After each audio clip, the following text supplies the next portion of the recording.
Welcome back to Good Revenue. We are here today with Michael König. He was the VP of Design at Fiskars, the home of brands like Royal Copenhagen and Waterford. He was also at Bang & Olufsen, in addition to a whole suite of amazing heritage brands that will likely be very familiar to you. Welcome, Michael. We are super excited to have you here today. Thank you. Thank you. Very nice to be here. We'll jump right in. How is it that you ended up working for some of the oldest firms in the world? Yeah, well, it is kind of a windy road there. I had my own studio way back making computer games, which was very fun. And then step by step, as everybody else who was doing physical crafted products started going into digital, I went the other way and I went away from digital and into crafted products. Once you get the taste of working with real craftsmanship, working with people that have been working with their craft for 3 or 4 generations, it's such an amazing thing to do.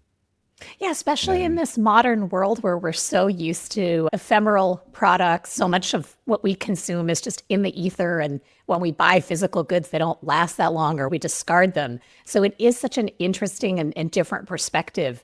All of the companies that you've worked for are more than 100 years old. What is your perspective on some of the unique challenges that they face adapting and reacting to the modern world? You sense how fast things move or how it's kind of going faster and faster. What used to take 20, 30 years to change, you can tell it's happening in 10 years and 5 years. And when you have a big organization that's organized around ways that made sense just 10 years ago or 20 years ago, then that's, I'm thinking about you own factories, right? That might not make sense anymore. Or you might have productions. And those are things that are really hard to change and that take a long time.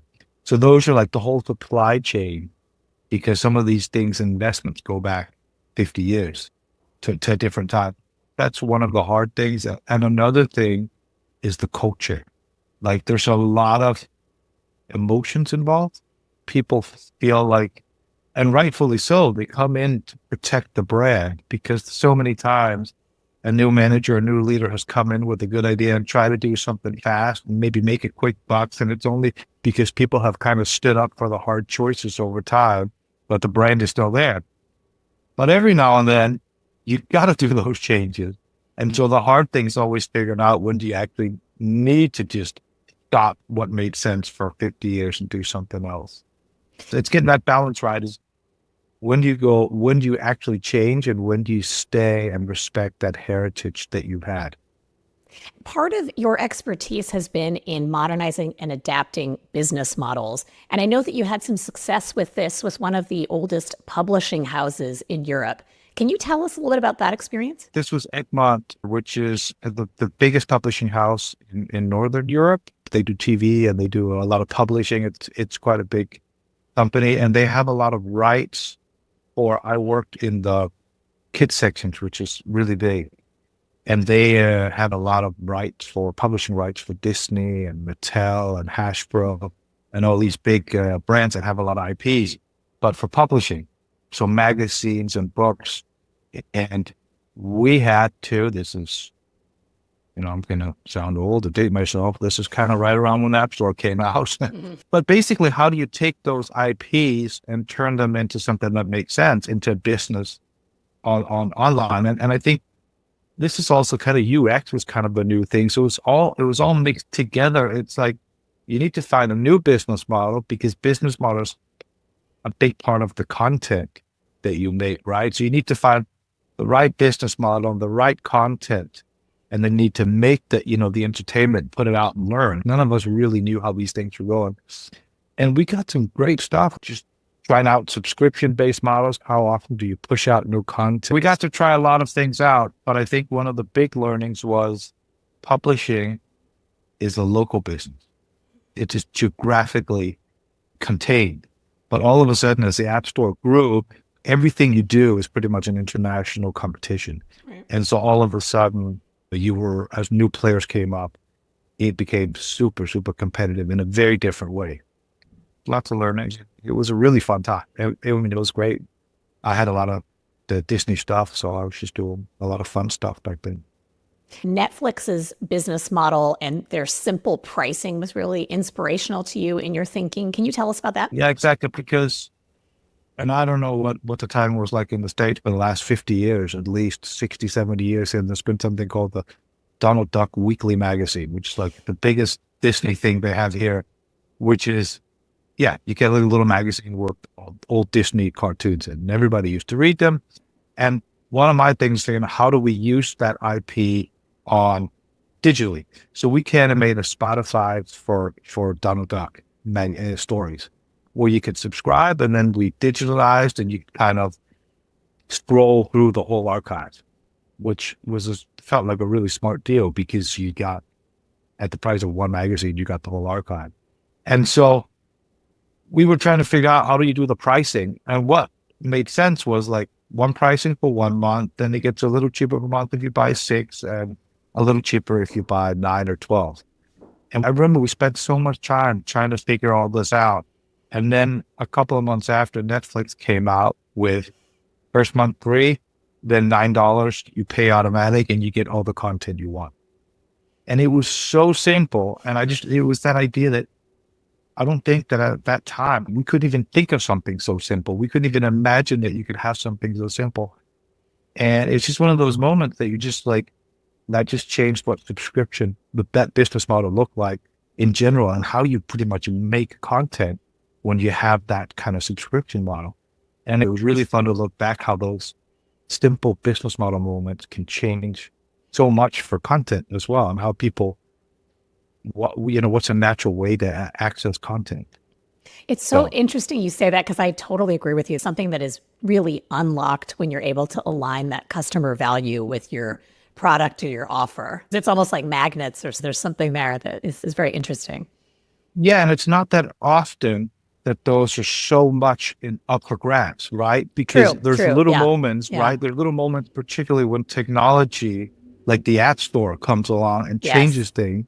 And then there's a really fun moment, which I was really happy to be part of, where everything is possible. Right. Because it's not all set in stone. So everything is possible. You're trying things, and then through all those little experiments, companies start locking down and seeing what works, and all of a sudden, then you just have a subscription model. Now it's everybody. There's not, it's all the subscription model kind of have the same pricing strategy, and we're used to it. So it's kind of a fun thing to look back at. You were ready for that inflection point, and you made the most of it. Yeah. You spent a lot of time at Bang Olufsen as well. It's another very well-known brand. They were pioneers in multi-room audio a long time before Sonos, which might be shocking to the kids that probably aren't listening to this podcast, but might be surprising to some. So how did you, as the team, really think through that problem of moving from those huge speakers? I remember my parents had those growing up, to these democratized systems of speakers, or a single speaker. It's both an experiential change for the customer and a huge production and manufacturing challenge, and a business model challenge for the brand. Tell us about that. So many of those challenges, and it's funny, like I was saying about the culture, right? The first and probably the biggest challenge is realizing that what makes so much sense to you, and what has made sense for 50, 60, 70 years, all of a sudden doesn't make sense anymore. Yeah. Right? And particularly because from this point of view of like big speakers, it's great sound. That's what we're chasing, the best possible sound. So this development is going to, you get more mobility, you get more flexibility, but sound is horrible. So, a lot of people were just saying, well, we just need to wait around. They're going to realize that they're making the wrong decision when they're going to come back and buy real speakers. And that's what happened, until like literally it kind of dawned on people, that's not going to happen. We need to accept that this is how it is. People will trade quality for convenience. That's a hard thing to realize when you're in the business of delivering quality. One of the ways the company tried to solve the challenge of moving to convenient mobile speakers was setting up a separate company that was tasked with that. But a company that had, the easy thing or the normal thing would be, let's share marketing, let's share sales functions, all those things that can bring down the cost building this new company. But what they did is they just said, you are literally your own startup. You can come and ask advice, and you can borrow some of our facilities if you want to, but we're keeping it as two different companies. So it was called B&O Play. So we borrowed from the brand, but own supply chain, own sales organization, brand new marketing department. And that was a really brave move. It could have gone in many directions, but it went really, really well because they kind of found a new way of sourcing and getting, supply chain. And they weren't worried about they weren't so worried about all the old emotions involved, right? They were tasked with doing something new. So I think that was a really good move, a big change like that, empowering people and kind of moving them away from that culture is a smart move. At least it was a really smart move there. That is an interesting takeaway. It was a brave move, I think. And it was fun to be in. It was a fun place to be. Was the parent company concerned at all about the eventual issues around economies of scale? Because I think it's amazing and really encouraging to hear that they created that space really for innovation and production and distribution. But did they have any thought towards when the economies of scale might come back together? Well, I mean, I think that what they were worried about first is proving that there was a business, making sure that they could go there. And I think the brave move was not trying to save some money or drive efficiency at the start, because that would be at the cost of innovation and change. And then actually within 5 or 7 years, I don't remember exactly, it was delivering 51% of revenue. Wow, that's impressive. So it was really, and then what happened is, and this is kind of back to the question then you asked about the new portfolio, then the two brands joined together so you took all the learning and they put them back into one company. The classic problem in the innovator's dilemma is that the parent kind of strangles the opportunity or blocks. But and then when we get to that point, you had kind of, I don't know if you want to call them cheaper, but certainly compared to $100,000 speakers, they were a lot cheaper, the ones that had been made in that and little breakaway. But what we then needed was something in the middle category that was still mobile, but had much more quality than what we delivered before. And so we needed a kind of a new category in the middle where there weren't any products. And then the two companies were going together and the two design teams were being merged together, and kind of we, along with the business, were trying to figure out what does that portfolio look like. And when you have a big, juicy challenge that it's a big investment, once you make the decision, what can happen is people overthink it a little bit. You start thinking too much. And once you're thinking about things, everybody can be right in theory, right? And that's what happened. Kind of these like little theories, opposing theories of what the right move was, we kind of built them up, and basically we stalled for a long time because we're just discussing. As part of that, you led a fascinating project at Bang Olufsen involving prototyping and consumer testing. Can you take us through the process and how it helped unlock that stalemate at the company? If I could just kind of take a chance and try to prototype my way through everything, and then we would prototype the different ideas, and in the process, hopefully, learn something. We rented an Airbnb apartment and prototyped 3 different approaches to what the portfolio could look like. So pretty much one idea in each room. And then we invited in a bunch of customers, and they came by, probably, I don't know, like 3 at a time, and they would just go into one room each. It was really interesting to watch because things happened so fast, and you were getting so much information. All these people that had been fighting for their idea or their store naturally morphed at speed over those 3 or 4 days. People were like, no, this doesn't make sense. Let's try this. It had just all morphed into something that kept resonating and made sense. And everybody in the rooms just kind of came out of that building knowing what they wanted to do. And that was a super amazing feeling. And you could say, was it the right thing? I think it's not even that important. What's important is everybody was on the same page and just wanted to go to work the next day and start doing stuff. And then in that process of everybody working together, you learn new things.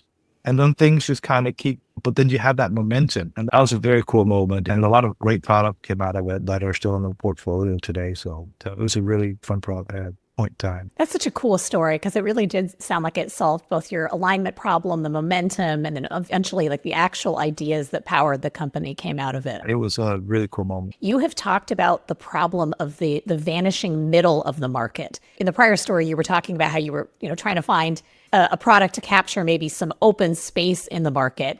Today, the challenge really does seem to be that we have these incredibly high-end premium brands, and then we have the Zara's and the H&M's and the Shein, and just there isn't much of a middle. Can you talk a little bit about the challenge that heritage brands are facing with this kind of competitive pressure?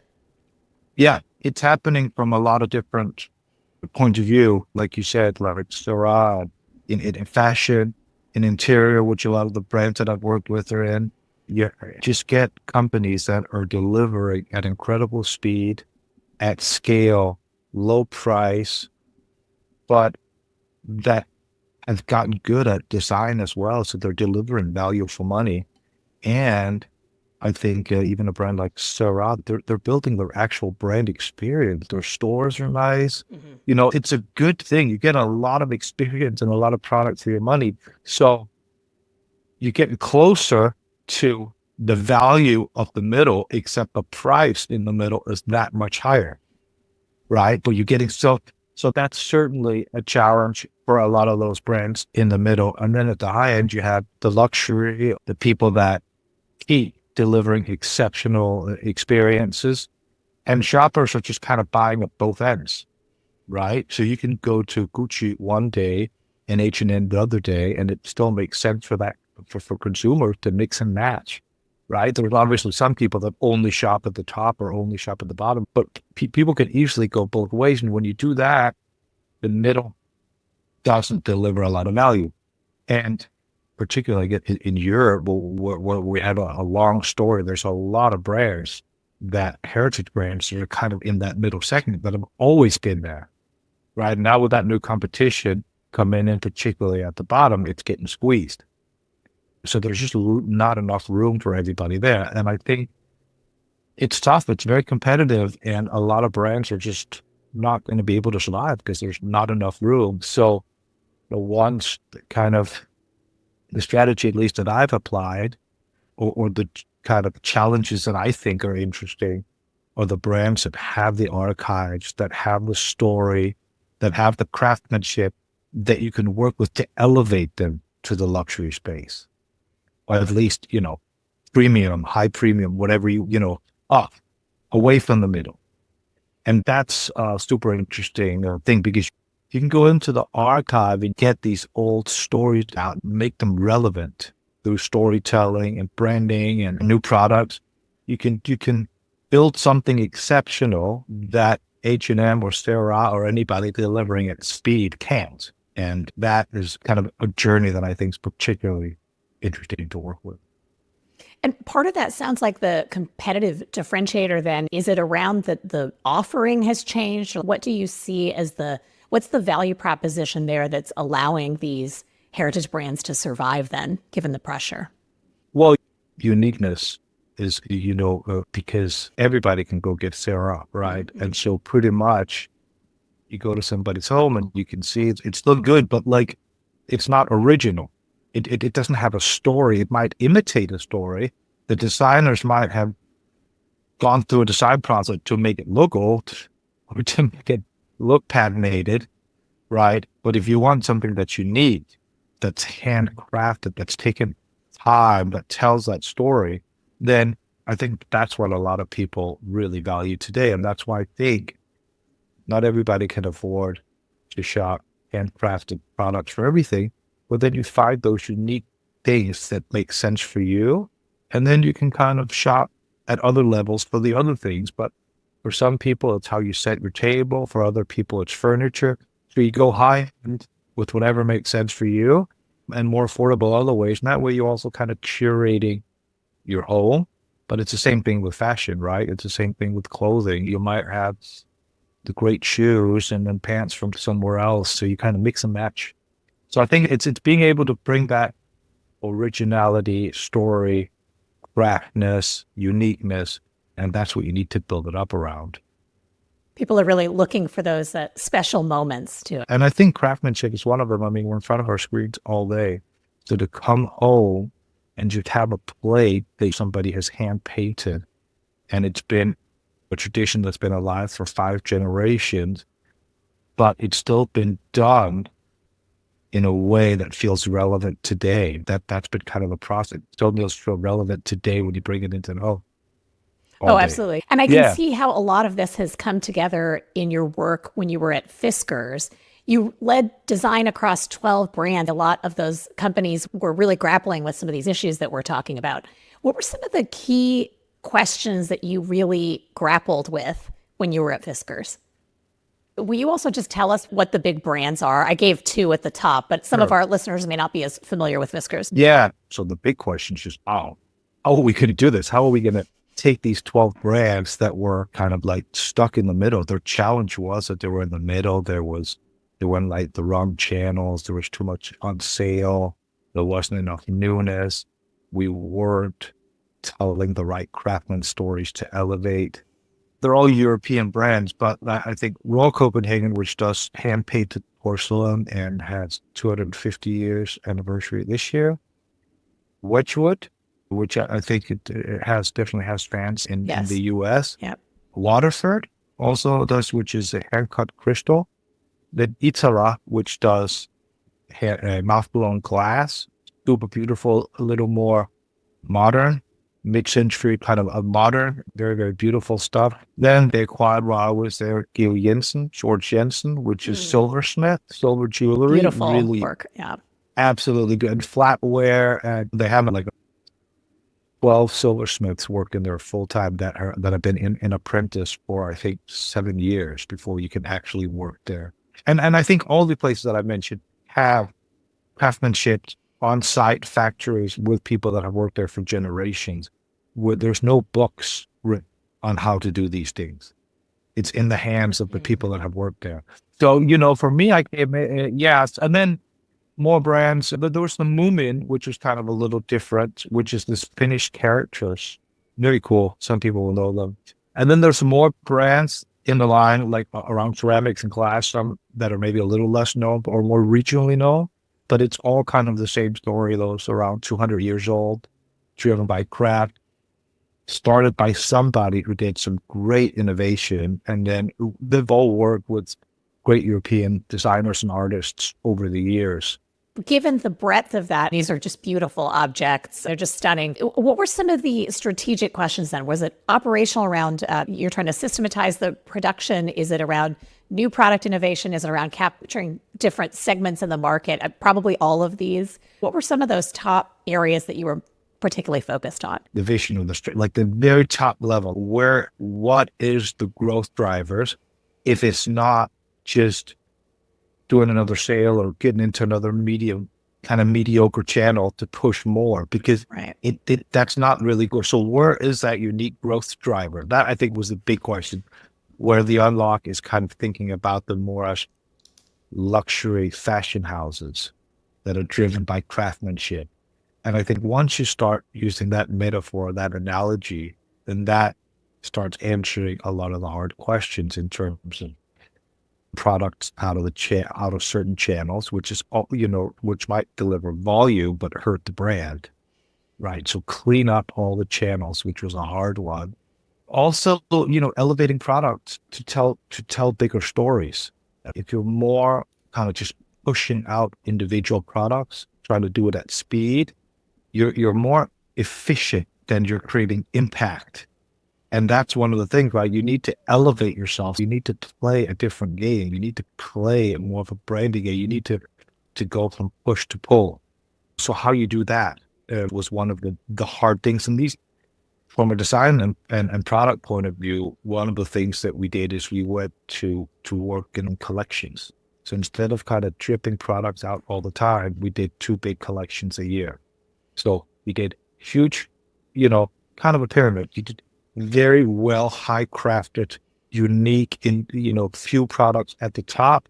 And then you kind of style a whole collection around that's telling one big story, but with products at different price levels that can kind of do different things for different channels. But you're solving it in that big story instead of kind of just pushing.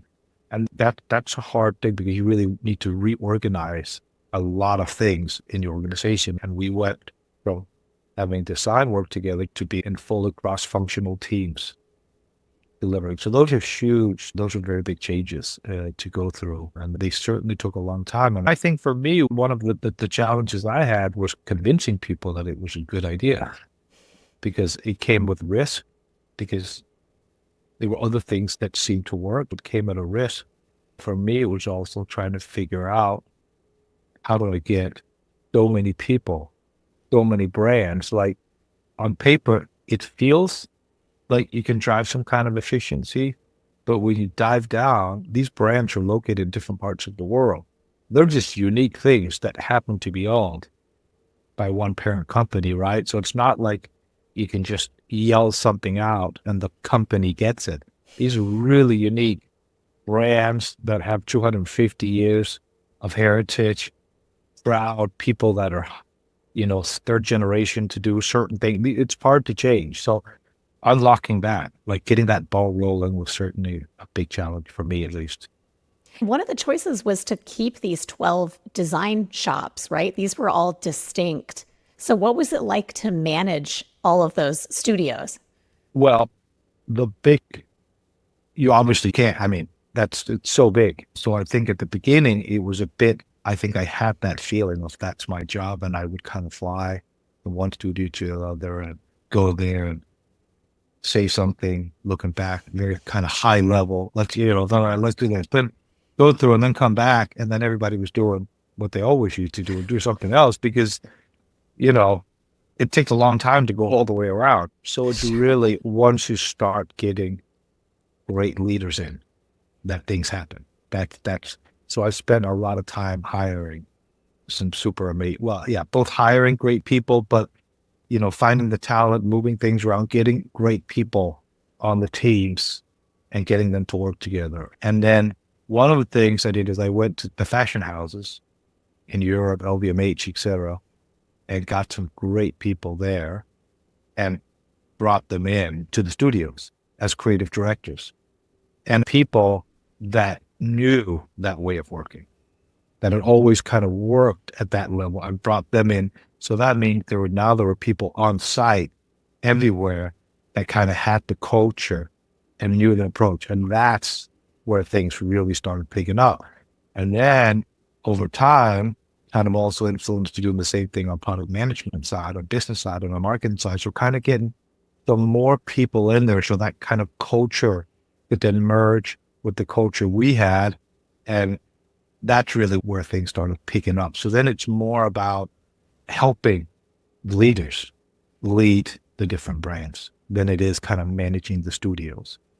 I'm quoting you back to you here, but you said that a $5 plate and a $130 plate are essentially the same thing in terms of the performance, right? They're both plates. We eat off of them.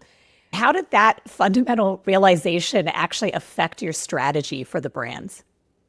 Yeah, I said that, and I said that, I think, pretty much to the boardroom as well. Basically, I had a slide with two plates on, one that I found in a big plant shop off the highway for $5, and I took a picture of it, and then one from Royal Copenhagen, which was $130, which was also a blue plate.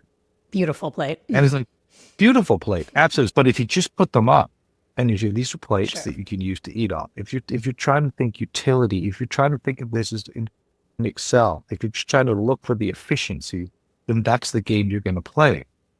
And the $5 plate will always win because we're not even going to get close. The only thing to do is to amplify it and really make sure you tell what makes it so distinct, which isn't about the function. It's the story, it's the craftsmanship, it's a long heritage, it's going down to the workshop where they're literally hand painting one plate at a time, turning around and sign their name on every single plate. Once you fall in love with that, then it's not about utility. It's about a story. It's about emotions. And then that's the game. And then you can't compare the two anymore. It's not about two plates. It's about a story and something you can eat on, something practical. I think it did help tell the story because, like I said, we can't compete. It's so obvious when you put them side on side that there's really that game to play over here.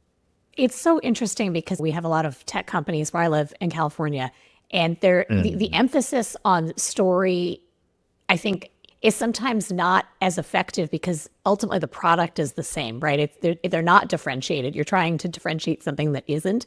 And what's interesting to me in your story is there actually is a difference. Yes, functionally they serve the same purpose, but one, maybe the uniqueness or the imperfections because they are hand painted, there is something that actually is making that more beautiful. And there's people that have been doing this for 3 generations or whatever. There is something that you can emotionally attach to in a different way from the plates that come from IKEA, right? So I just think that's super interesting how you lean into that.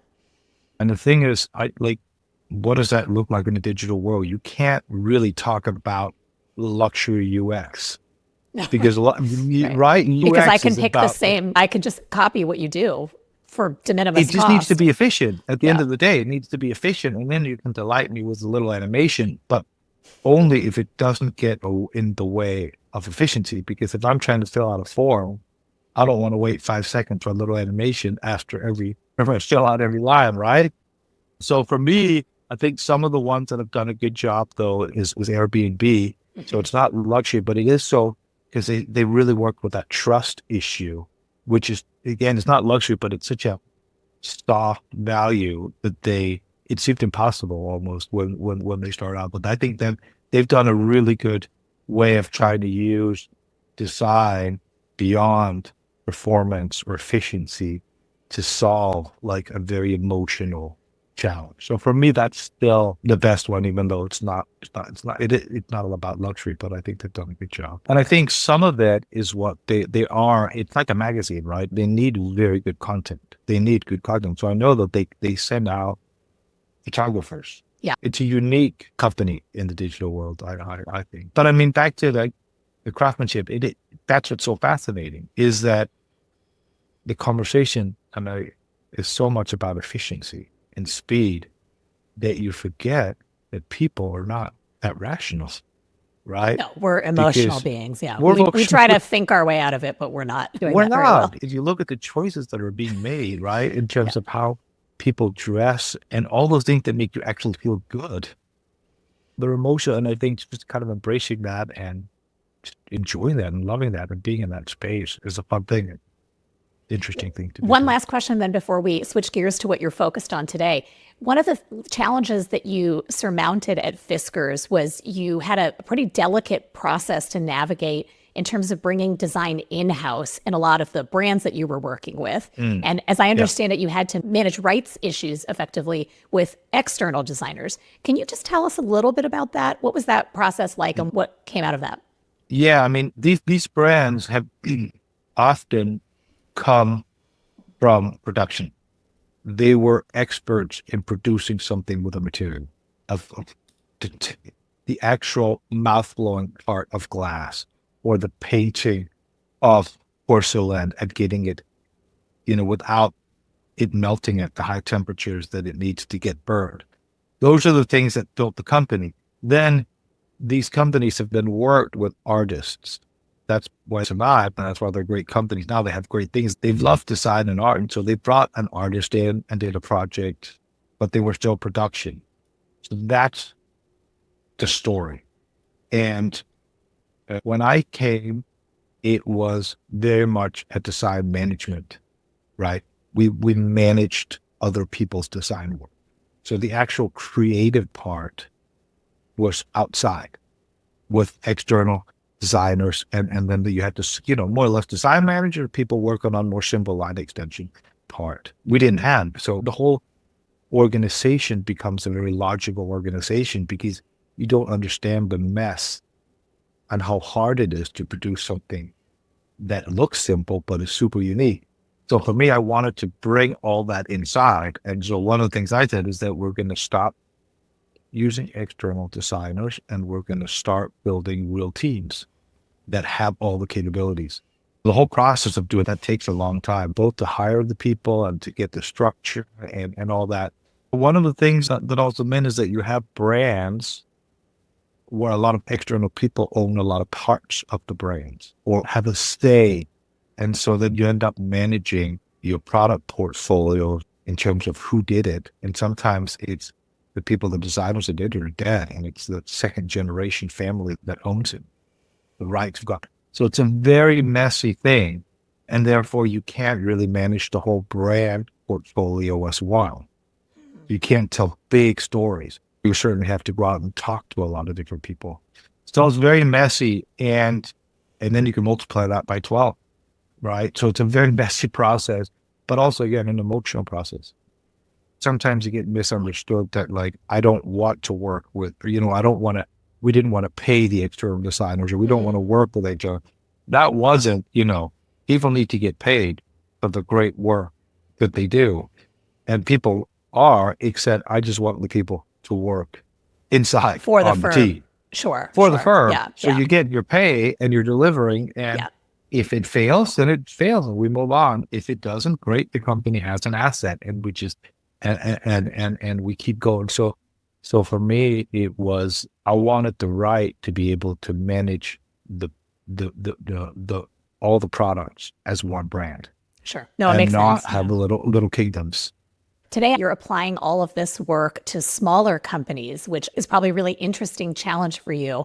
What are some of the common challenges that you see across these smaller firms? Yes. I mean, there are so many awesome companies here that work with craftsmanship, that are, work with elevated design. And what I'm trying to do is take some of those learnings that I have seen and help these brands get to kind of the next level. The biggest challenge that I see is this, and sometimes I guess I see it in the big companies as well. It's just a challenge, but it's particularly a challenge for a smaller company. It's connecting kind of strategy with planning and execution. So getting those three layers connected. So you can come in, and again, I think you can apply this to larger companies as well. Great vision. We're all excited. And then you'll have a strategy that's maybe so over optimistic, or that doesn't take the hard choices, that it's actually just unrealistic. So you don't really have a connect. You don't have the right strategy to actually connect, to execute the great vision.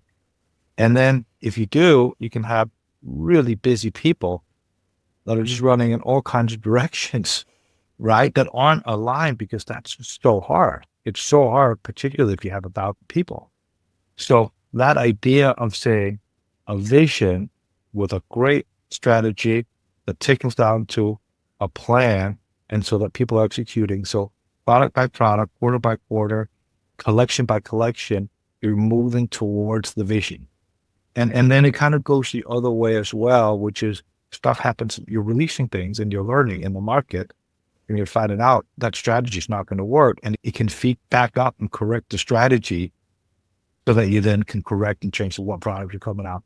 So I think that's the big work that I'm bringing. So it is almost always from the design point of view, but for me, I guess you get to a certain level where design, engineering, craftsmanship, business, it's all about great products that make sense for customers and that make sense for the business, but trying to deliver on the vision on a bigger picture.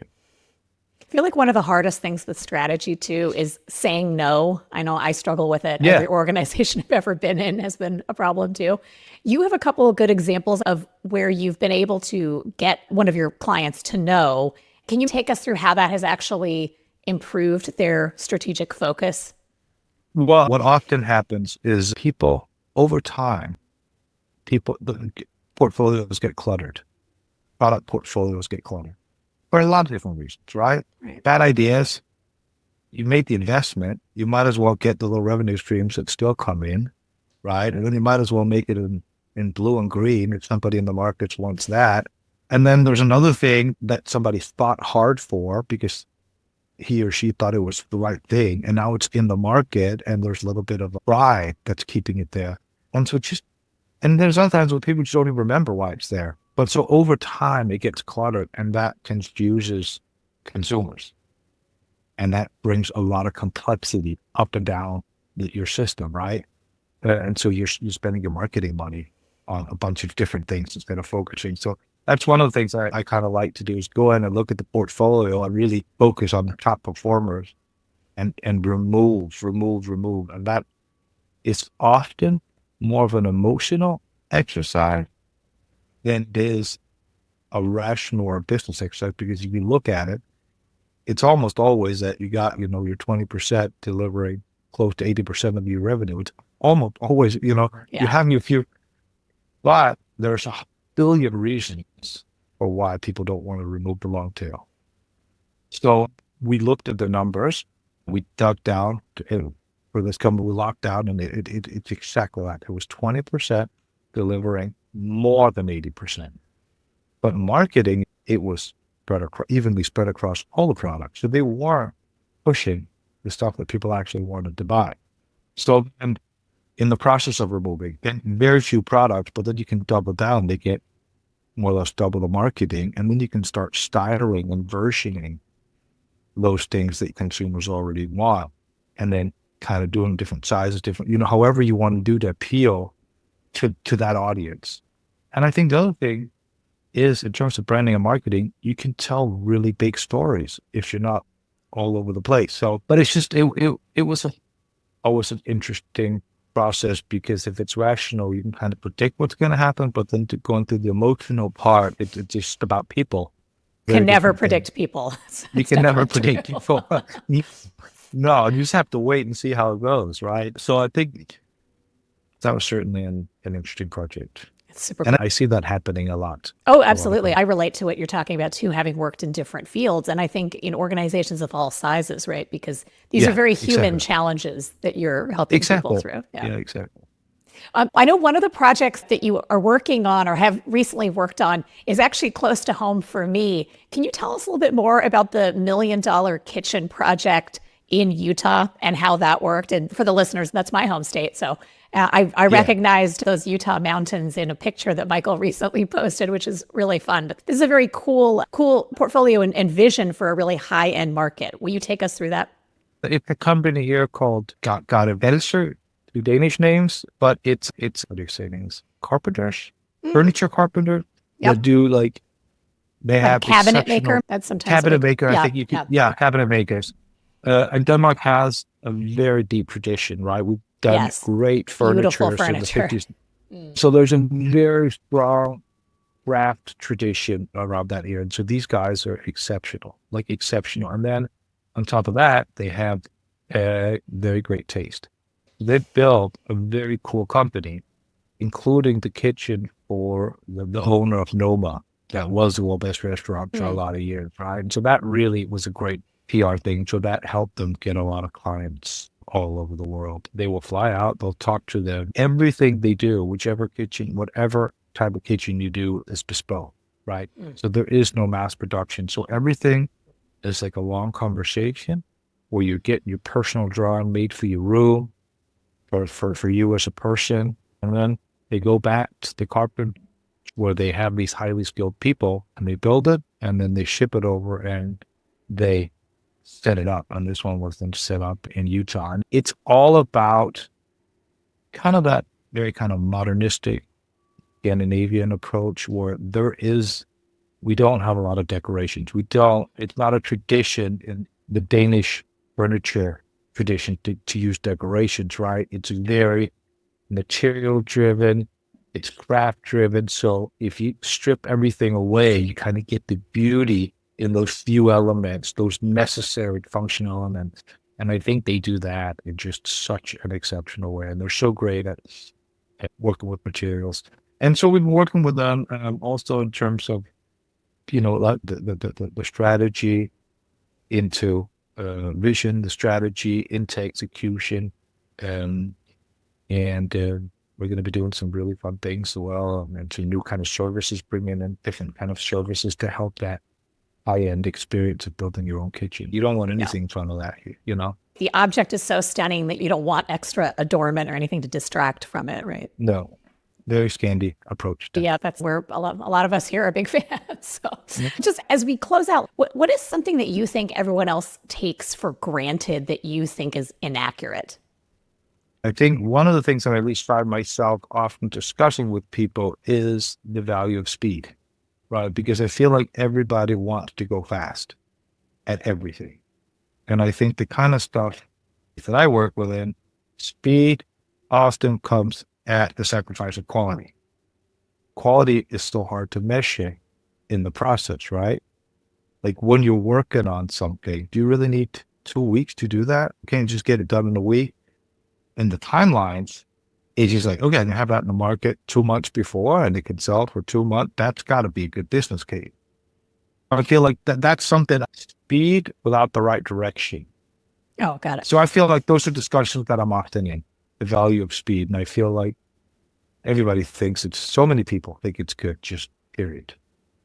You're really hitting home on this for me because this is such a Silicon Valley problem, right? If you just go really hard at it super fast and somehow it all works out. And I think you exactly hit the nail on the head, which is you could be running in the wrong direction and you're just farther from where you want to get to. There are some trade-offs to think through there. So that's a compelling answer. Yeah. Including people, right? Yes. Including people.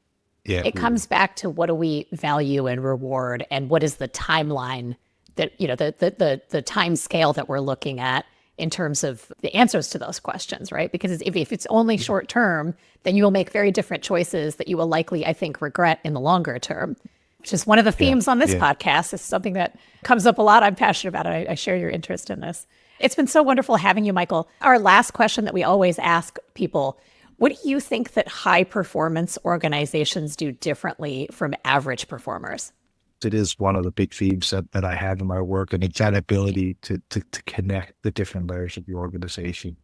Whether you're big or small, if you're not connecting those, you're not going to get anywhere. And I think that it's such a hard thing to get right. And I think the companies I've been in that have done super well, they have been able to connect vision, strategy, and execution. That's a great answer. Thank you so much, Michael. We really enjoyed having you here. I love interior design, and so it's such a pleasure to get to talk to you about some of this. So thank you for joining us. Thank you. It's been a pleasure. Thank you very much. Thanks so much for listening to Good Revenue. If you liked what you heard, please subscribe to the show, give us a rating, or leave us a review. It helps other listeners find us, and we really appreciate your support. You can also catch full videos and highlights on our YouTube channel.